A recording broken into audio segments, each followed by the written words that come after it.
primordiales de afección. Y cuando afecta las articulaciones periféricas, va a afectar sobre todo las que están pegadas al esto axial, o sea, cadera. Mande.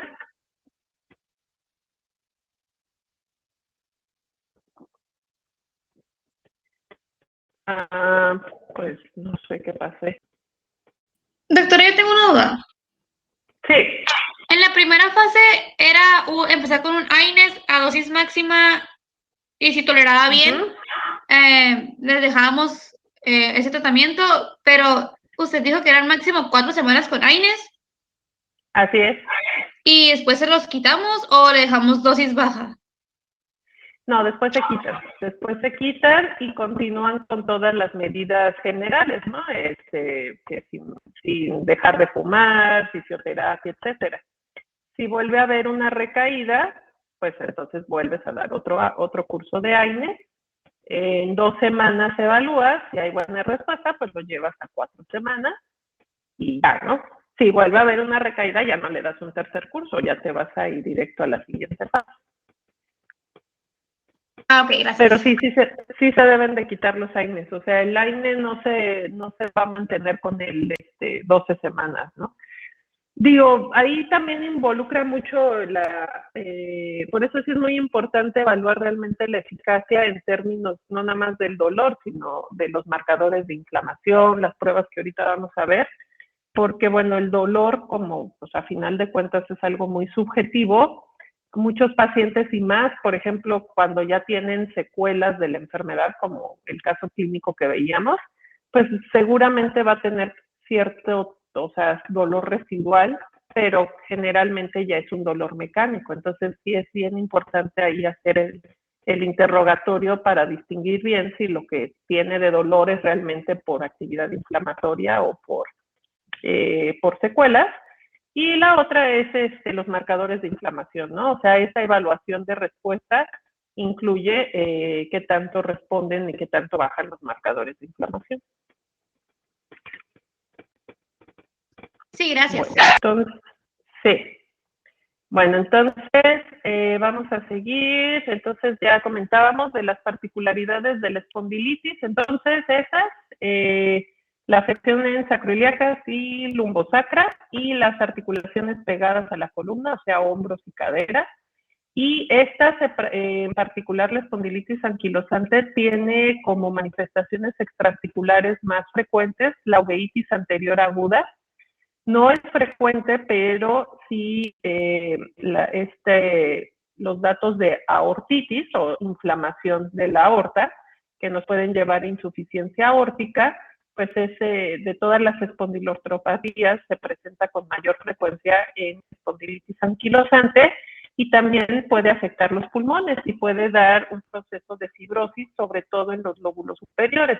Entonces, en el seguimiento de estos pacientes es muy importante pues la exploración cardiovascular y pulmonar por estas complicaciones que pueden tener, de nuevo, asociado a espondilitis anquilosante específicamente.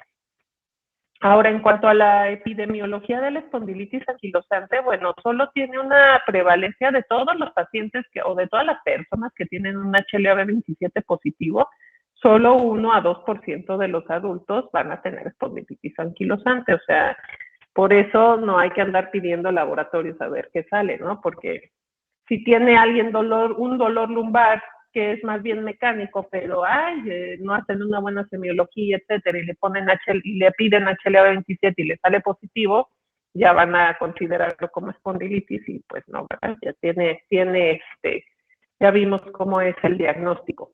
Lo que sí es que sí hay una alta relación, o sea, sí hay una alta incidencia en antecedentes familiares de primer y segundo grado con esta patología. Es una enfermedad que afecta más frecuentemente a hombres, algo raro en cuanto a las enfermedades autoinmunes, pero esta afecta sobre todo a hombres a una relación 3:1. De nuevo, hablando de espondilitis anquilosante, no de espondiloartropatía. Y bueno, pues va a afectar sobre todo a varones en la tercera década de la vida, ¿no? Entonces, habitualmente la mayoría de los casos empieza entre los 20 y los 30, 35 años. Ahora, en cuanto al cuadro clínico, pues ya decíamos, sus manifestaciones van a ser habitualmente por la afección a nivel de sacroiliaca. Y bueno, el dolor en las sacroiliacas va a ser un dolor profundo que puede ser, que no va a ser necesariamente solo la región lumbar, sino en la región glútea se puede empezar. A veces es difícil localizarlo, el paciente no necesariamente va a señalar un punto donde genera dolor y bueno, va a ser muy insidioso, ¿no? O sea, va a estar muy persistente y habitualmente la intensidad va incrementándose. Y es más intensa este dolor en las fases tempranas de la enfermedad. Y bueno, ya dijimos lo típico del dolor lumbar inflamatorio, independientemente de los criterios, básicamente es que se acuerdan, inicia antes de los 40, es insidioso, por lo menos 12 semanas o 3 meses, asociado a rigidez matinal y mejora conforme el paciente empieza a moverse o con la actividad física, ¿no? Entonces, ¿dónde se puede localizar el dolor? Pues en todas estas regiones, en las sacroiliacas, en las crestas ilíacas, puede localizarse también en las regiones del trocánter mayor, o sea, los lados de la cadera, incluso en el muslo, en la parte anterior o en la parte posterior del muslo, y también puede tener una irradiación hacia la pierna. Entonces, cuando hay mucha inflamación, puede incluso hacer un efecto de compresión sobre el nervio ciático y presentarse como una ciatalgia. Entonces, todas estas características, bueno, puede presentarse, o en estas formas puede presentarse el dolor por inflamación de las sacroiliacas. Ahora, en cuanto a las manifestaciones, pues fuera de las articulaciones y del esqueleto, pues como cualquier enfermedad inflamatoria sistémica, pues síntomas sistémicos, ¿no? Fatiga, anorexia, pérdida de peso, fiebre, que bueno, para constituir un síndrome, pues tiene que tener todos, ¿no? Pero no necesariamente va a tener todos, y bueno, varía, ¿no? La aparición de estos síntomas. La fiebre como tal es rara, habitualmente es febrícula, pero algo que sí es muy frecuente es la fatiga. También es una enfermedad que ya habíamos dicho que puede dar compromiso pulmonar y bueno, en etapas tardías puede dar fibrosis pulmonar que incluso puede dar formación de cavidades y que pueden ser colonizadas por hongos como Aspergillus y bueno, esta sí es una complicación que hay que estar vigilando. Cuando ya en pacientes que ya tengan muy avanzada la enfermedad, pues a lo mejor es buena idea, además de hacer la radiografía, pues una tomografía para ver con mayor detalle el parénquima pulmonar.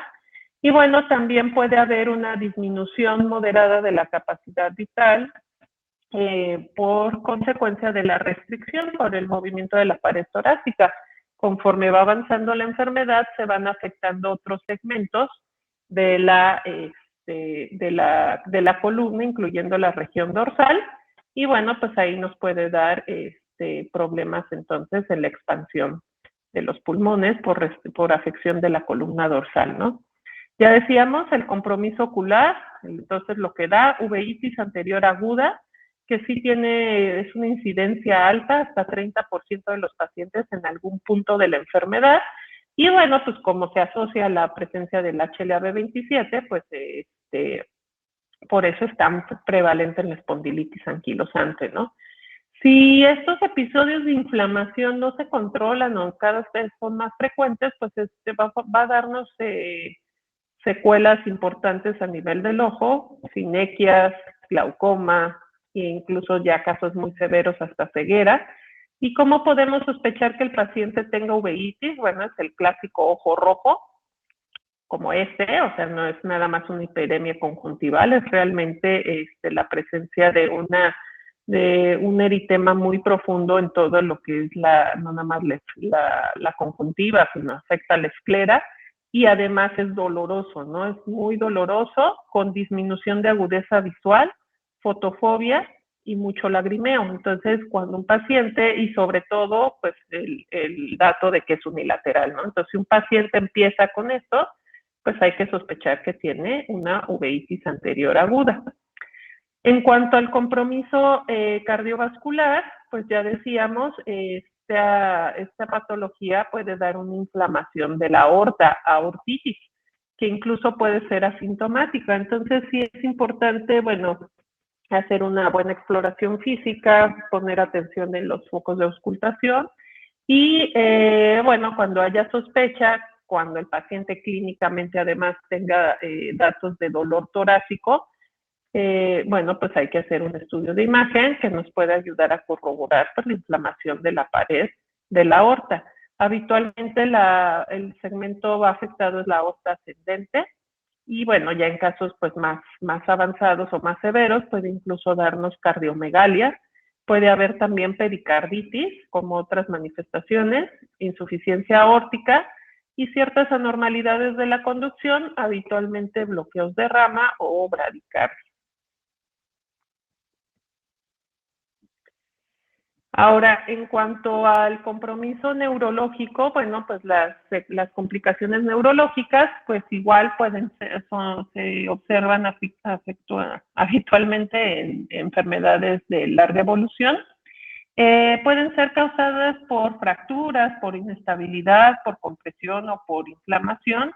Ya en casos muy avanzados puede aumentar la incidencia de fracturas y donde más ocurre estas fracturas es a nivel cervical, a nivel de C5 o C5, C6 o C6 o C7, ¿no? Al igual que la artritis reumatoide también nos puede dar una subluxación atlantoaxioidea y atlanto-occipital, aunque es menos frecuente. Y habitualmente lo que más encontramos es la estenosis del canal vertebral. Puede haber lesiones del disco intervertebral y, bueno, la osificación del ligamento longitudinal posterior. Entonces, cuando esta osificación, bueno, pues llega a afectar la médula espinal, incluso de forma muy rara, pero muy grave, puede darnos síndrome de la cauda equina. Entonces, bueno, sí es algo, afortunadamente, un poco frecuente, pero pues hay que tenerlo en mente, sobre todo entonces en estos pacientes con ya una enfermedad crónica, ¿no? Y el compromiso renal, bueno, el trastorno más frecuente a nivel renal es la nefropatía por IgA. La vamos a sospechar en pacientes que inician con hematuria mucoscópica y proteinuria. Y bueno, en estos pacientes es necesario bueno, mandarlos al nefrólogo. Si no encontramos otra causa, pues hay que hacer una biopsia renal. Y bueno, pues la gran mayoría de los casos corresponden a nefropatía por IgA. Amiloidosis por enfermedad crónica, que bueno, eso lo podemos ver en cualquier enfermedad crónica sistémica. En el caso de la espondilitis anquilosante es una complicación rara. Y bueno, todas esas son las manifestaciones extraarticulares que podríamos encontrar entonces en los pacientes con espondilitis anquilosante. Ya hablando de las neurológicas y renales, bueno, pues ya son más en evoluciones ya más avanzadas de la enfermedad, pero uveitis y aortitis sí son datos que tenemos que estar pendientes. Y bueno, en la exploración física que vamos a encontrar, bueno, pues justamente si no se controla la enfermedad, si no controlamos el proceso inflamatorio, entonces esta fibrosis y esta fusión de las vértebras y de los ligamentos, pues nos va a llevar a la pérdida de la curvatura de la columna y entonces con la evolución y con la afección del resto de los segmentos, pues se pierde esta forma normal de S y empieza a formarse la famosa jiba dorsal, que esto es muy frecuente ya en los pacientes ya con una enfermedad muy avanzada. Ahora, clínicamente, ¿cómo podemos medir la restricción de la columna? Bueno, hay dos pruebas que utilizamos con frecuencia. Entonces, la primera consiste en trazar una línea a la altura de L5, que es más o menos a la altura de las crestas ilíacas en su unión con la columna vertebral. De ahí medimos 5 centímetros hacia abajo y marcamos una línea. Bueno, perdón, esta que se ve aquí se llama Schober, es la prueba de Schober. Entonces, medimos 5 centímetros y hacia arriba se miden 10 centímetros y se marca otra línea. Entonces, le pedimos al paciente que flexione lo más que pueda sin doblar las rodillas, que se flexione hacia el frente, y lo mínimo de la distancia que debe haber, o el mínimo de cambio en la distancia, son 5 centímetros. Entonces, si la flexión o este movimiento, al medirlo, la diferencia es de menos de 5 centímetros, entonces ya se considera una prueba positiva y eso nos indica que ya hay una limitación en la flexión de la columna. También, sí, mande.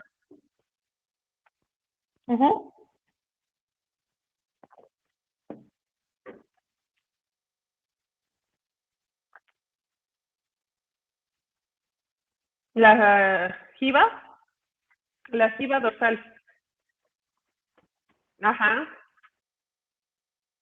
Sí, en este caso, los adultos mayores se debe, bueno, una en la pérdida de la altura de los discos intervertebrales, pero no por una fusión ni por una destrucción ósea, sino pues por la deshidratación del cuerpo del disco intervertebral que bueno, empieza a pasar en la edad avanzada.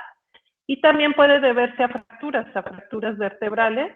Entonces, bueno, va perdiéndose también, no nada más por fracturas, sino por el mismo proceso de espondilosis o de espondiloartritis, pues se va perdiendo esta altura y por eso se va formando este tipo de jibas. Pero en este caso, no, ese signo no tiene, justamente es eso, que aquí en la espondilitis se hace una fusión de las vértebras, entonces por eso se pierde esa movilidad. Entonces, en realidad, en el adulto, de hecho, en el adulto mayor no le pedimos esa prueba, no hacemos esa prueba, porque, bueno, es otro tipo de proceso fisiopatológico. En este caso, la prueba se hace para ir midiendo cómo está respondiendo al tratamiento y que no esté evolucionando la enfermedad, ¿no?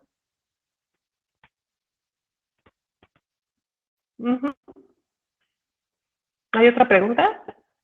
Sí, doctora, ¿cómo se llama esta prueba? Schober. Ok, gracias. Entonces, Schober, Schober. Ok, entonces se usa para ver que esté respondiendo bien al tratamiento del paciente.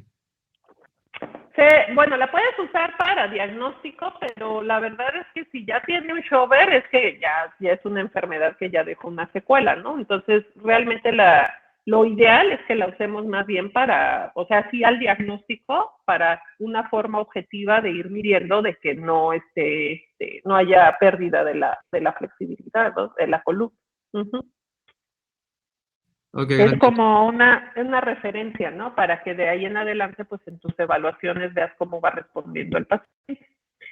Y bueno, hay otras muchas medidas, como medir la distancia entre el trago y la pared. Entonces, bueno, normalmente la distancia trago-pared es habitualmente de 8 centímetros, como por acá. O sea, ¿por qué? Porque como no está esta joroba, esta jiba, pues el paciente puede pegar perfectamente la cabeza a la pared. Entonces, entre más haya esta jiba dorsal, pues más se va a ir separando de la pared. Entonces, se puede medir la distancia trago-pared, occipucio-pared, y también se hacen pruebas, creo que aquí no les puse la imagen, no. Pero bueno, también pueden hacer las pruebas en cuanto a cómo se mueve la columna hacia un lado o hacia el otro, ¿no? La lateralización. Y la otra importante es la expansión torácica. Entonces, es pedirle al paciente primero que saque todo el aire, hace una expiración prolongada, se mide la circunferencia del tórax a la altura del pezón, es donde se coloca la cinta métrica, se mide y después se le pide que haga una inspiración profunda y bueno, igual la expansión torácica es entre 4 y 5 centímetros.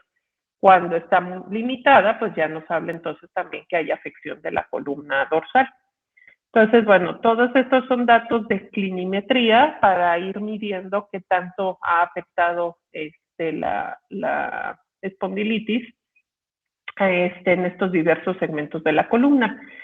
Y algo también que medimos es la presencia de dolor e inflamación en la centesis. Entonces hay muchos signos, muchos índices para medir la centesis y varían en el número de entesis que se valoren. Tenemos métodos o formas abreviadas o índices abreviados, como que solo se valoran 6 sitios, que son aquí los epicóndilos laterales del húmero, o los codos, los epicóndilos laterales, los epicóndilos mediales del fémur y el tendón de Aquiles, ¿no? Y esto es en cuanto a métodos abreviados, y ya, bueno, pues ya métodos más completos, pues también podemos medir, podemos valorar a la altura de la cuarta y séptima articulaciones costocondrales, las espinas espinas ilíacas anterosuperior, las crestas ilíacas, y también las espinas ilíacas posterosuperiores, el proceso de la quinta lumbar, que es justo en el proceso espinoso de la quinta lumbar, es donde trazan la línea para medir el shoulder, ¿no? Las inserciones también podemos, y ya en métodos más completos, pues se miden las inserciones del ligamento supraespinoso, aquí en la cara lateral del húmero.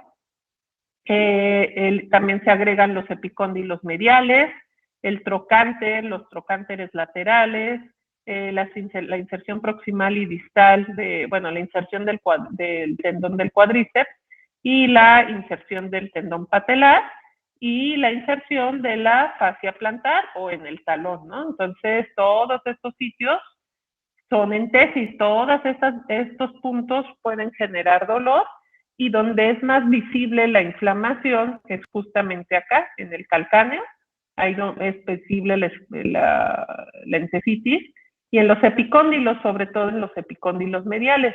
Solo que en los epicóndilos mediales, si el paciente tiene mucho panículo adiposo, pues es difícil saber si realmente está inflamado, ¿no?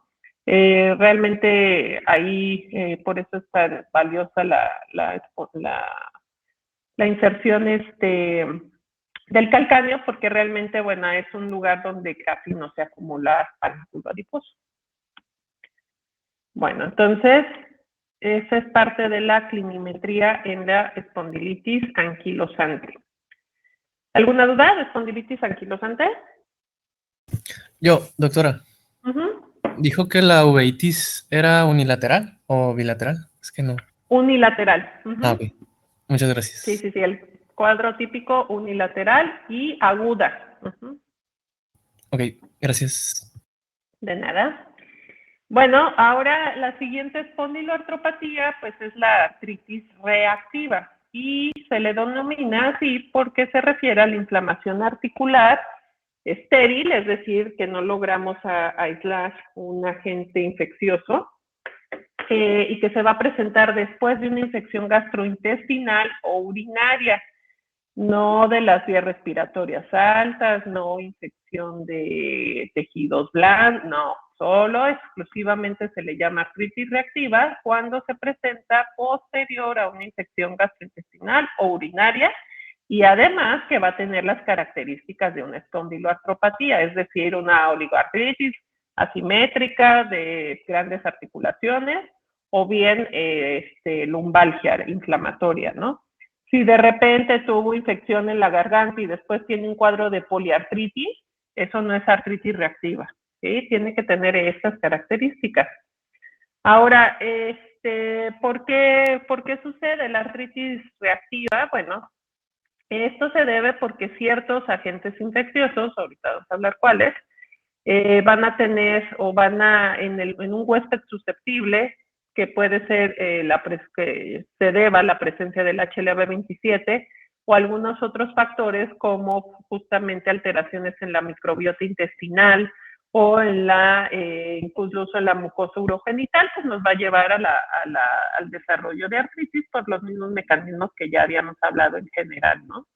Aquí el estímulo desencadenante en la artritis reactiva es específicamente un agente infeccioso. Entonces, pero bueno, también nos van a dar, o lo típico de la artritis reactiva, además de las manifestaciones articulares, es que puede haber manifestaciones en mucosas, en la piel, también oftalmológicas, y ya son mucho más raras las cardiovasculares o las neurológicas, ¿no?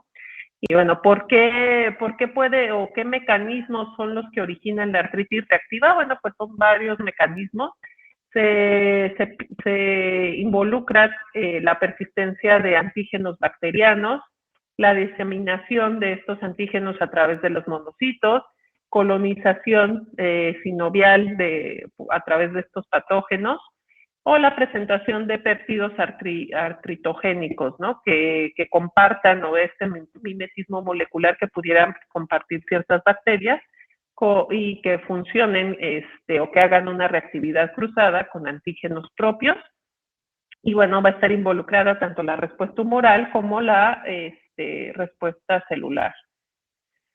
Ahora, la epidemiología es alrededor, en su incidencia, de 3.5 casos por 100,000 varones menores de 50 años. Entonces, también se va a presentar en gente joven, menores de 50 años. Y también tiene una incidencia mayor en varones. Y, bueno, sobre todo las formas posteriores a infecciones urogenitales y pues en gente joven, ¿no? Con vida sexual activa. También en caso de las infecciones asociadas, las formas asociadas a infecciones intestinales, pues tienen una frecuencia similar en ambos sexos y aquí van a ser más comunes en la infancia. Entonces es una enfermedad que va a afectar sobre todo, bueno, gente caucásica, y esto pues sí, por la mayor incidencia del HLA-B27, por lo que es más rara en gente de raza negra. Y entonces, bueno, el cuadro que va a tener, o el cuadro que nos va a dar la artritis reactiva, va a ser una oligoartritis aguda o subaguda de grandes articulaciones. Subaguda es, bueno, que se presenta entre justo ese término entre 4 y 6 semanas, ¿no? Entonces, habitualmente las formas agudas son de menos de 4 semanas, subaguda se considera entre 4 y 6, y más de 6 pues es crónica, ¿no? Y bueno, lo típico es que habitualmente se presente entre el día 1 y hasta las 4 semanas posterior del proceso infeccioso desencadenante, ya sea una gastroenteritis o una enfermedad urogenital. Ahora que perdón. Aquí me faltó ponerles. ¿Dónde está el cuadrito este? Ay, ¿cuándo les puse las bacterias? Se me pasó. Acá está. Entonces, ¿qué artritis o qué microorganismos se asocian a artritis reactiva? Entonces ya quedamos los genitourinarios y los intestinales, ¿no? Y de los genitourinarios, sobre todo a clamidia trachomatis, entonces es la principal causa de artritis reactiva de origen genitourinario, e intestinales, Shigella, las diversas formas de salmonela, o no formas, especies de salmonela, Campylobacter y Yersinia. Entonces, para hablar de artritis reactiva son estos microorganismos, o sea, no hay una artritis reactiva posterior a Escherichia coli, o sea, no, ni una artritis reactiva posterior a gonococo tampoco, o sea, tiene que ser estos gérmenes. Entonces, clamidia, Shigella, salmonella, Campylobacter, Yersinia. Lo que sí, pues sí deben saber, entonces, es que todas las demás artritis que se pueden relacionar a procesos infecciosos, pues así se les llama, artritis relacionadas con infección, pero no son artritis reactivas. Y también la diferencia radica no nada más en el HLA-B27, sino que las artritis relacionadas con infección no van a tener este patrón típico de la artritis reactiva ni las manifestaciones extraarticulares, y habitualmente se limitan o se curan cuando se controla el proceso infeccioso. Entonces, todas estas bacterias nos pueden dar manifestaciones articulares en el curso de las enfermedades, sí, pero no son artritis reactiva. ¿Ok? Bueno, entonces, ahora sí. Entonces, ya dijimos, el cuadro típico, oligoartritis de grandes articulaciones, desde el día siguiente de las manifestaciones hasta 4 semanas después del proceso infeccioso. Es decir, se puede quitar el proceso infeccioso y después empezar con la artritis. Y también lo típico es que nos va a dar manifestaciones extraarticulares. ¿Y cuáles manifestaciones extraarticulares nos puede dar? Bueno, pues síntomas generales, obviamente, fiebre, más o menos solo 1/3 de los pacientes, manifestaciones genitourinarias, uretritis, cervicitis, prostatitis, diarrea, conjuntivitis, uveitis anterior aguda también puede pasar, sobre todo si el paciente tiene HLA-B27, y se va a observar sobre todo entonces bueno, con gérmenes enteropatogénicos. Las mucosas también se pueden afectar, puede haber úlceras orales, puede haber balanitis, pero las úlceras orales son raras, pero la balanitis sí es un poco más frecuente, entonces, y también se va a asociar a la presencia del HLA-B27. Manifestaciones cutáneas, podemos tener varias manifestaciones cutáneas, pero de las más frecuentes es el eritema nodoso, que son estas lesiones, nódulos eritematosos, dolorosos, que afectan sobre todo los miembros inferiores. Puede haber lesiones parecidas o nicolisis muy severas, y bueno, algo también bastante frecuente es la queratoderma blenorrágica. Entonces, la queratoderma blenorrágica, que afecta sobre todo las plantas y también las palmas, esta descamación y estas lesiones muy, muy típicas, y que se van a ver sobre todo en la artritis reactiva urogenital. También, bueno, obviamente nos puede dar encefalitis, puede haber también dactilitis, y bueno, una variedad de la artritis reactiva es el famoso, bueno, no sé si lo habían oído, pero si no, aquí está, el síndrome de Reiter, que como buen síndrome se caracteriza por una tríada, y la tríada es esta: la presencia de uretritis, conjuntivitis y artritis reactiva. Entonces, artritis reactiva no es sinónimo de síndrome de Reiter, sino el síndrome de Reiter es una variedad de la artritis reactiva que tiene esta triada, ¿no? Uretritis, conjuntivitis y artritis. Ok, entonces, ¿cómo nos apoyamos en el diagnóstico? Bueno, debido a que habitualmente el cuadro se presenta posterior al cuadro infeccioso, por definición, desde un día después puede aparecer, pero habitualmente el cuadro aparece ya que se resolvió el proceso infeccioso, ¿no? O sea, al concluir el proceso infeccioso hasta 4 semanas después, y en casos muy raros puede pasar hasta meses después, ¿no? Entonces, bueno, ¿cómo podemos apoyarnos en el diagnóstico? Bueno, obviamente con la historia clínica. Se pueden solicitar cultivos a través de hisopados de uretra o endocervix, y bueno, cuando estemos sospechando en artritis reactiva, pues tenemos que especificar que lo que estamos buscando es clamidia. Entonces se tienen que hacer cultivos especiales de clamidia, los cuales desafortunadamente son muy caros y tardan mucho en desarrollarse. Entonces, bueno, algo que nos puede ayudar es que haya el hallazgo de que sí hay una uretritis, ¿no? Entonces, si encontramos más de 4 polimorfonucleares en 5 campos, en ese hisopado, pues nos indica que hay un proceso inflamatorio, o bien en el examen general de orina, pues sí, teniendo con la técnica adecuada, que la técnica adecuada es de que la orina debe haber estado en la vejiga por lo menos 2 horas y obtener el sedimento del primer chorro en cuanto orine el paciente, para que realmente sea esa orina o esa muestra provenga de la uretra. Y bueno, si encontramos más de 15 polimorfonucleares, pues también nos indica que hay un proceso de inflamación uretral. Coprocultivos, pues si encontramos el coprocultivo y que haya desarrollo de alguna de estas bacterias relacionadas también. O bien, si encontramos el líquido inflamatorio, pero obviamente no va a tener un desarrollo el cultivo de ese líquido, ¿no? Y de una forma indirecta, pues podemos pedir la reacción de polimerasa en cadena para clamidia o para enterobacterias, ¿no?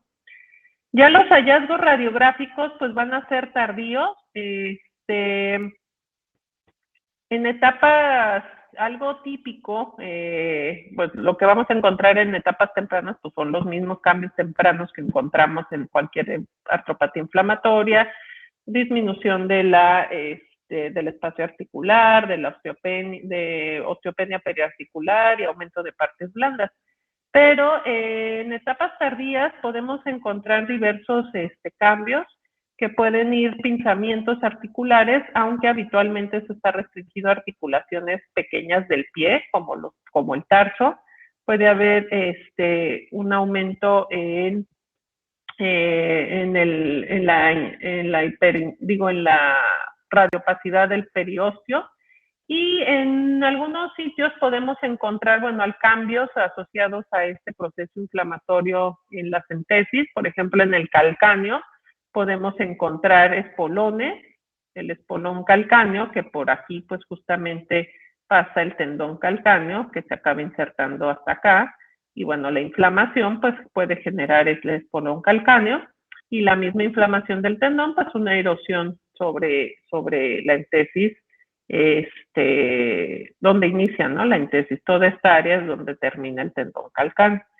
Y pues también puede encontrar, como buena espondiloartropatía, puede haber sacroileitis, que a veces que tiende a ser igual asimétrica, y bueno, puede encontrarse eso, o más bien se encuentra solo en el 10% de los casos iniciales, pero ya en casos tardíos, pues hasta en un 70% de los pacientes con artritis reactiva. Bueno, entonces, ¿cuál es el pronóstico de la artritis reactiva? Bueno, la historia natural es variable. Realmente solo 3% de los pacientes con artritis reactiva desarrolla un compromiso axial que es indistinguible de la espondilitis anquilosante. Realmente, habitualmente, los pacientes tienen episodios sintomáticos de artritis periférica que duran desde pocas semanas hasta meses.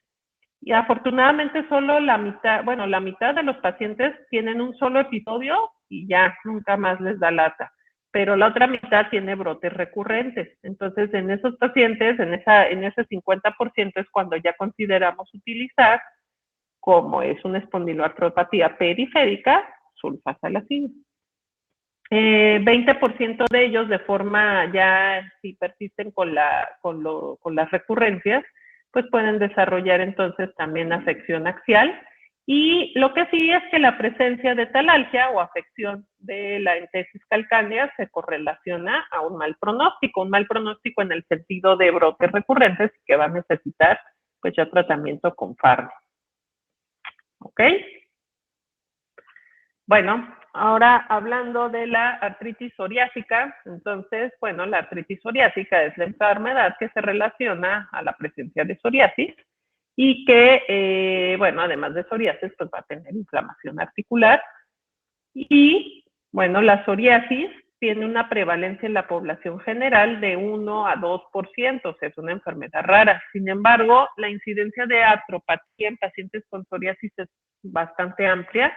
Ocurren desde entre el 7 hasta el 42% de los pacientes con psoriasis. Se presenta de forma igual en ambos sexos. Sin embargo, la espondilitis, o sea, la afección de la columna, se presenta más en hombres con psoriasis, y la forma de artritis periférica, pues más en las mujeres. La edad promedio de aparición de 30 a 55 años, de predominio en gente blanca. Y bueno, ya habíamos hablado entonces de la fisiopatogenia en general. y que el gran papel aquí que involucran, además del TNF y la interleucina 17, la interleucina 23 y la interleucina 12, ¿no? Entonces, bueno, las manifestaciones que nos va a dar esta enfermedad, bueno, va a ser el cuadro típico, es el que ya de todas las espondiloartropatías, asimétrica oligoarticular. Sin embargo, la artritis psoriásica, tiene una forma que es muy similar a la artritis reumatoide, que es simétrica poliarticular. Y bueno, algo muy típico es que las articulaciones afectadas pueden adoptar esta coloración púrpura y que algo también lo más frecuente es que aparezca primero la psoriasis y después, que puede ser meses o años después, la artritis. Sin embargo, puede presentarse antes la artritis que la psoriasis o al mismo tiempo, ¿no? Pero lo más frecuente es que primero sea la psoriasis. Y en la artritis psoriásica casi todos los pacientes van a tener también afección unguial. La presencia de psoriasis y solo afección axial es rara, pero bueno, puede pasar, pero habitualmente van de la mano, ¿no? Afección axial y periférica. Y bueno, la sacroileitis, a diferencia de la espondilitis anquilosante, la sacroileitis en la artritis psoriásica es unilateral y tiende a ser asintomática. ¿Cuáles son las formas clínicas de la artritis psoriásica? Bueno, la forma más común, ya dijimos, la oligoarticular, típicamente leve, asimétrica, que afecta menos de 5 articulaciones. La poliarticular, o que tiene el patrón reumatoideo, que literalmente es como la artritis reumatoide y que afecta más de 5 articulaciones. La forma más rara, que es la espondiloartritis, que solo afecta la columna. Y bueno, ya dijimos que es asimétrica. En cuanto a pero bueno, digamos, de esas 3 formas más comunes, la espondiloartritis es la más rara, ¿no? Pero en general, de todas las formas articulares, bueno, ya es de forma menos frecuente que encontremos afección de las interfalángicas distales, las puras puntas, y que habitualmente la forma de interfalángicas distales se asocia a dactilitis, o una forma muy agresiva que es la artritis mutilans, que como su nombre lo dice, pues es una erosión ósea extensa que provoca y dan estos cambios típicos en la mano que le llaman de lente de ópera, ¿no? Que porque cuando juntan estos 2 dedos pareciera como como los monóculos que usaban en la ópera, ¿no? O sea, esas formas francesas, ¿no? Pero esta forma en que se pierde la altura del dedo, prácticamente, estas deformidades son típicas de la artritis mutilans, que es una forma de artritis psoriásica. De las manifestaciones extraarticulares también puede dar uveitis anterior aguda, que también es unilateral, con el cuadro que ya dijimos. También puede haber iritis, conjuntivitis, epiescleritis, pero es mucho más raro. Y bueno, también puede haber afección del cardiovascular, pero a diferencia de la espondilitis anquilosante, la artritis psoriásica afecta sobre todo la válvula mitral. Ahora, el diagnóstico, bueno, pues aquí nos puede costar trabajo sobre todo en las formas en que se presenta antes de la psoriasis, porque bueno, si tienen psoriasis y luego artritis, no hay falla, ¿verdad? Pero si primero empieza la psoriasis, primero empieza la artritis, pues a lo mejor nos puede costar trabajo, sobre todo si es una forma poliarticular. Entonces, en la forma poliarticular, bueno, pues acuérdense que no nada más es la presencia del dolor, sino inflamación, que en las pruebas serológicas, bueno, vamos a tener los anticuerpos, factor reumatoide y anti-CCP negativos, y que en las radiografías, bueno, pues vamos a encontrar sobre todo, aún en las formas similares a la R, se afecta sobre todo las interfalángicas distales, algo que sobre todo en etapas tempranas no pasa con la R. Acuérdense que la R afecta carpo, metacarpo, interfalángicas proximales, y ya mucho más avanzadas las distales. La psoriásica desde el principio las distales, Y bueno, ya en casos muy avanzados nos dan unos cambios típicos como este signo radiográfico de lápiz en copa, ¿no? Así le llaman a estas lesiones típicas. No, aquí me equivoqué en el círculo, es esta lesión como esta que se hace esta punta y esta zona cóncava, como estas erosiones típicas, ¿no? Y ya para terminar, las artritis enteropáticas. Entonces son las artritis que se asocian a diversas enfermedades, pero habitualmente nos referimos a ellas cuando se asocian a enfermedad inflamatoria intestinal, específicamente enfermedad de Crohn y colitis ulcerativa. Pueden presentarse en otros contextos de otras enfermedades intestinales, pues, se llaman así artropatías asociadas a enfermedades inflamatorias, pero hablando de las espondiloartropatías, son las que se asocian a Crohn y CUSI. Entonces, bueno, en el caso de la enfermedad inflamatoria intestinal, acuérdense que, bueno, la diferencia de enfermedad de Crohn es la inflamación que afecta a todas las capas de la mucosa intestinal y afecta a todo el intestino, desde cavidad oral hasta ano. Y bueno, la colitis ulcerativa solo se afectan, entonces la mucosa y submucosa, no se afectan la muscular ni la adventicia y solo afecta al colon. Entonces, aquí las manifestaciones de las espondiloartropatías, de estas enfermedad inflamatoria intestinal con artritis, bueno, pues hasta el 65% de los pacientes con espondilitis anquilosante pueden tener inflamación intestinal sin síntomas. Entonces, sí hay una relación importante entre espondilitis y inflamación del intestino. De ahí el papel tan importante de la alteración de la microbiota en el desarrollo de estas enfermedades. Aquí las manifestaciones musculoesqueléticas son las más frecuentes en la enfermedad inflamatoria intestinal. Puede haber otras, puede haber manifestaciones cutáneas, puede haber afección ocular también en pacientes que tengan estas enfermedades, pero lo más frecuente son las musculoesqueléticas. Y bueno, las manifestaciones que más vamos a encontrar, además de la artritis periférica, va a ser la sacroileitis. Muy raro vamos a encontrar entesitis, dactilitis, tenosinovitis, pero bueno, todas estas manifestaciones musculoesqueléticas pueden presentarse. Ahora, la artritis periférica habitualmente inicia después de los síntomas intestinales, tiene un inicio súbito y va a afectar sobre todo rodillas y tobillos, es lo que más afecta en ambas formas. Rara vez afecta codos, metacarpofalángicas, hombros, caderas, y no va a tener formas erosivas o deformantes. Hay dos formas. La forma pausiarticular son episodios autolimitados de oligoartritis que coinciden con las recaídas de la enfermedad inflamatoria intestinal. Y la más grave es la poliarticular, que puede afectar articulaciones, ya no nada más rodillas y tobillos, sino estas otras, codos, metacarpofalángicas, hombros y cadera. Y que aquí este patrón, este curso clínico va a ser independiente de la enfermedad inflamatoria intestinal. Entonces, ¿qué diferencias podemos encontrar entre las manifestaciones esqueléticas entre Crohn y CUSI? Bueno, habitualmente la enfermedad de Crohn es más frecuente que además de la artritis periférica, que se encuentra en 20%, puede haber uveitis, puede haber eritema nodoso.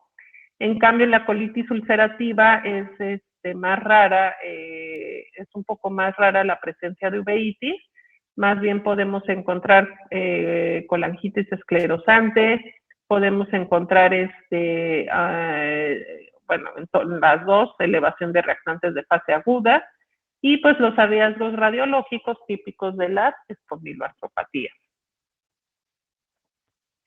Y bueno, ya rápido para que ya terminemos esto.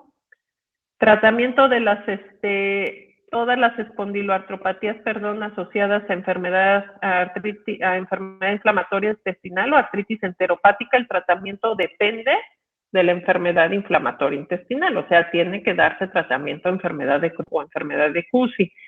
excepto si tiene la forma poliarticular, o sea, que está controlada la enfermedad inflamatoria intestinal y aún así tiene un patrón de poliartritis, entonces la tratamos como una espondilitis periférica, o sea, azulfidina.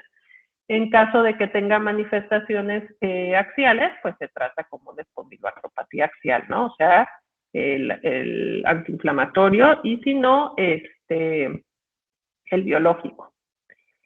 Y bueno, ya rápidamente, artritis psoriásica, ¿cómo se trata? Esta es un poquito diferente el tratamiento, hablando de las formas articular, de la forma justamente articular. Ay, ¿qué hice? Bueno. Entonces, aquí vamos a iniciar cuando el paciente tiene manifestaciones articulares, o sea, poliartritis, oligoartritis, y lo mismo, no responde con antiinflamatorios. Entonces ya empezamos a farmes, y el farme que iniciamos es metotrexato.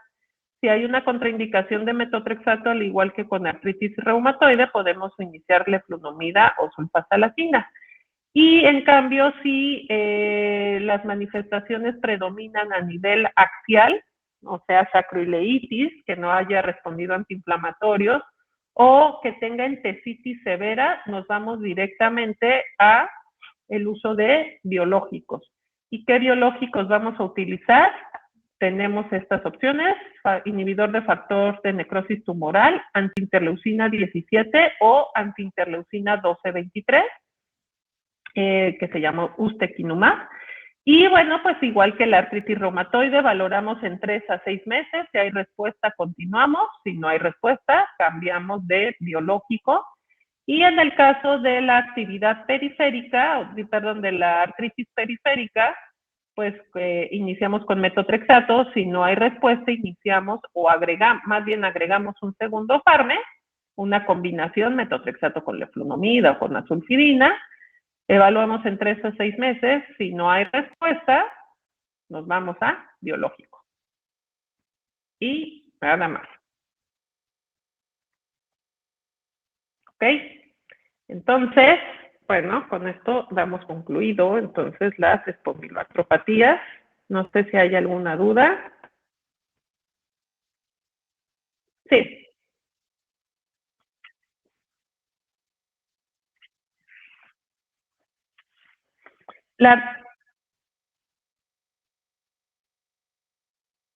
Porque la artritis reactiva se asocia a una infección intestinal o genitourinaria. Infección, o sea, un cuadro infeccioso por las bacterias que dijimos: Yersinia, Salmonella, Shigella. CUSI son autoinmunes, exactamente. De nada. ¿Alguna otra pregunta? Bueno, si no, ahí repasen esto y en la próxima vemos las preguntas, porque creo que tenemos que ponernos de acuerdo en una fecha extra del examen. Y el siguiente tema es osteoartritis. Ese es mucho más rápido. Pero bueno, de todos modos, en la próxima vemos preguntas que tengan de este tema de espondiloartropatías, porque sí necesita quedar bien claro. ¿Ok? Bueno, entonces nos escuchamos el próximo martes. Gracias a ustedes, chicos. Gracias. Gracias. Bye, buenas noches. Gracias, doctora. Buenas noches.